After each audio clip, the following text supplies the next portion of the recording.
दूसरा सवाल सर, आप जिस तरह से आपके फेवर थे आज, आपने पॉइंट वाइज उसको डिस्कस किया और फैक्ट एंड फिगर्स के साथ रखा, लेकिन अगर तमाम बात बाकी भाजपा की बात करें तो इस तरह की जो तर्क शक्ति है, जिस तरह से सरकार को घेरा जा सकता है, तो नेता विपक्ष के रोल में तो आप कहीं ना कहीं फिट नजर नहीं, मैं जहाँ पर हूँ वो बहुत जिम्मेवारी का काम है और मैं अपनी पूरी ताकत के साथ उस काम को पूरा कर प्रदेश वापसी की संभावना है? नहीं, कोई संभावना नहीं है।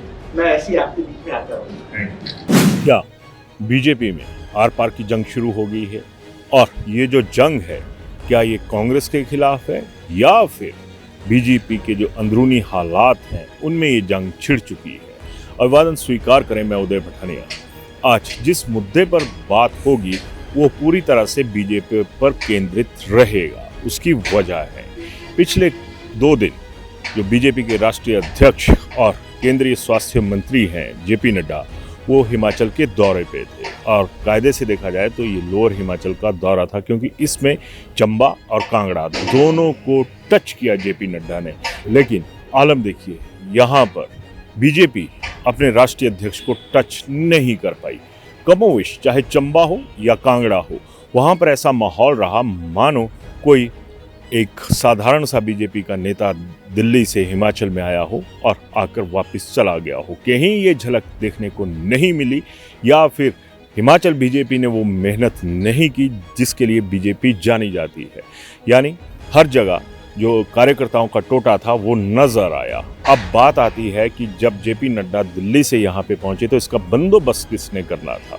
जाहिर सी बात है कि संगठन पर जिम्मा आता और जो सदन में बीजेपी के नेता बैठे हुए हैं उनका जिम्मा आता। लेकिन नेता प्रतिपक्ष जयराम ठाकुर पूरे 2 दिन कांगड़ा चंबा से दूरी बनाए रहे। चंबा में चंद रोज पहले खुद जयराम ठाकुर जी गए थे, लेकिन चंद दिनों के बाद ही वो गायब हो जाते हैं। खैर, उसके बाद अगला दिन आता है और जेपी नड्डा चंबा से वापस कांगड़ा पहुंचते हैं और कांगड़ा से ही द्वारा टेक ऑफ करते हैं। लेकिन यहाँ पर भी नेता प्रतिपक्ष कहीं नजर नहीं आए। अब क्या इसे ये समझा जाए कि जिन चीज़ों के लिए गाहे बगाहे या फिर सुगबुगाहट चली रहती है कि बीजेपी के अंदर कुछ भी अच्छा नहीं चल रहा है, क्या ये उसी के संकेत थे? खैर, मुद्दे की बात पे आता हूँ। बीजेपी इन दिनों सुखू सरकार के खिलाफ खूब आग उगल रही है, लेकिन बात वही आ गई कि जब ऐसी चीज़ें होती हैं तो बीजेपी कहीं ना कहीं खुद ही एक तरह से कहें कि सियासत के जिस कालीन की तरफ बढ़ना चाहती है उस कालीन के आगे एक अदद बोरी भी नज़र नहीं आती, जहां पर एक डेकोरम जो है पोलिटिकल वो नज़र आना चाहिए। अगर थोड़ा सा फ्लैशबैक में चलें तो ये साफ दिखता है कि जब से नेतृत्व परिवर्तन जो कि संगठन के भीतर होना, प्रदेश अध्यक्ष की तैनाती होनी है, वो लगातार लटक रहा है। और ये भी खबरें आ रही हैं कि डॉक्टर बिंदल को जयराम ठाकुर एक तरह से स्वीकार करने के लिए तैयार नहीं है कि उनकी जो पुनः ताजपोशी है वो इस पद पर हो जाए। और इसी तर्ज पर यह भी सामने आ रहा था कि जयराम ठाकुर कहीं ना कहीं इस चीज़ से नाराज़ है और उनकी नाराज़गी का अगर ये कहें कि एक सबूत जो था वो यहाँ पर नज़र आ गया, क्योंकि उन्होंने यहाँ की तरफ आने की एक ज़रूरत ही नहीं समझी। लेकिन ये तो बीजेपी का अंदरूनी मामला है। अगर दूसरे जो जग जाहिर मामले होते हैं उनकी ही बात करें तो यहाँ पर बीजेपी के लिए इन दिनों एक बहुत बड़ा खतरा जो है वो मंडरा रहा है। और ये कोई खतरा नया नहीं है, ये पुराना है। आपको पिछले अगर विधानसभा चुनावों की तरफ जाएं तो मंडी संसदीय क्षेत्र, जहाँ से नेता विपक्ष जयराम ठाकुर खुद हैं, वो वहाँ से उस वक्त संभावित पुनः चीफ मिनिस्टर भी तय थे। उसके बावजूद जो मंडी संसदीय क्षेत्र है वहाँ की जो सीटें हैं उनमें से लगभग 14 बागी वहाँ पर खड़े हुए थे और कुछ विधानसभा क्षेत्र ऐसे भी थे मंडी संसदीय क्षेत्र के, लाहौल स्पीति हो गया या फिर और हो गए, वहाँ पर बीजेपी की पीठ जो थी वो लग गई। अब ऐसे ही हालात उस संसदीय क्षेत्र कांगड़ा के हैं जहाँ पर मंडी की तरह विद्रोह होता हुआ नजर आ रहा है, क्योंकि यहाँ पर रमेश चंदवाला लगातार गरमाए हुए हैं और उनका जो पिछले दिनों एक समारोह घर में हुआ था वहाँ पर भी अगर ये कहें कि जो भाजपा से दुखी नेता हैं भाजपाई, वो वहाँ पर पहुँचे।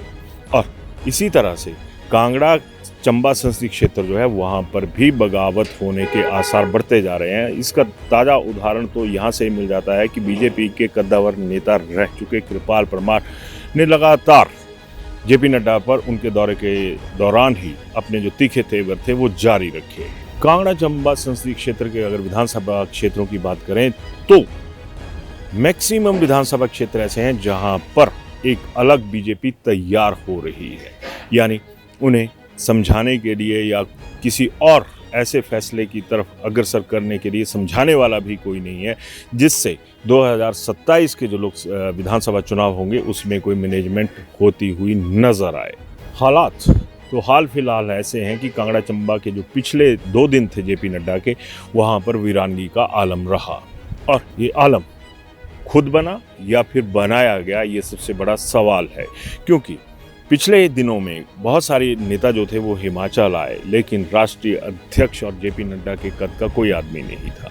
उसके बावजूद चंबा में क्या हुआ, चौगान छूट गया और जो सर्किट हाउस है चंबा का, वहाँ के प्रांगण में एक जो जनसभा थी वो करवाई गई।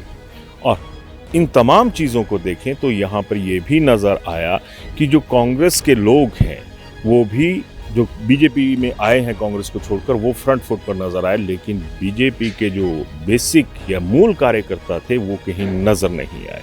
अब अगर इन्हीं चीज़ों को देखा जाए तो कांगड़ा के जो लोग हैं उनका भी जिक्र आपको यहाँ पर दिख रहा होगा। और अगर हमीरपुर संसदीय क्षेत्र की बात करें तो वहाँ पर बीजेपी का सबसे बड़ा नुकसान जो पिछले दिनों 10 विधायकों की वजह से हुआ था, उसका सबसे ज़्यादा असर जो है वो हमीरपुर संसदीय क्षेत्र पर पड़ा था। और उस हमीरपुर संसदीय क्षेत्र में ऊना, हमीरपुर, ये तमाम जो ज़िले हैं उन पर भी इनका अच्छा खासा असर जो है वो देखने को मिला था।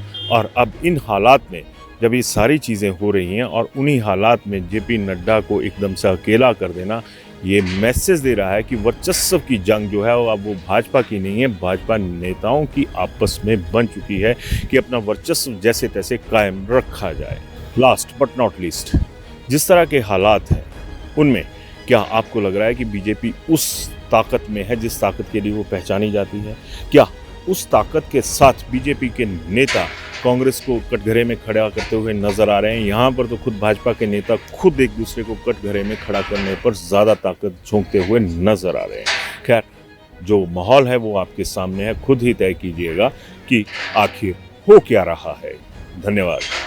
कॉस्ट से भी कम मेकिंग चार्जेस लेना ही सब कुछ नहीं होता। ज्वेलरी खरीदते समय ये भी जरूर ध्यान रखिए कि आप किससे खरीद रहे हैं, क्या वो ब्रांड ट्रस्टेड है और आपके पैसे की कदर करता है। जी हाँ, भूषण ज्वेलर्स है हजारों लोगों का विश्वास और मोस्ट ट्रस्टेड ज्वेलरी ब्रांड, जहां आपको मेकिंग चार्जेस पर छूट के साथ सोने की गुणवत्ता और उम्र भर का विश्वास भी मिलता है, क्योंकि भूषण ज्वेलर्स है ए बॉन्ड ऑफ ट्रस्ट।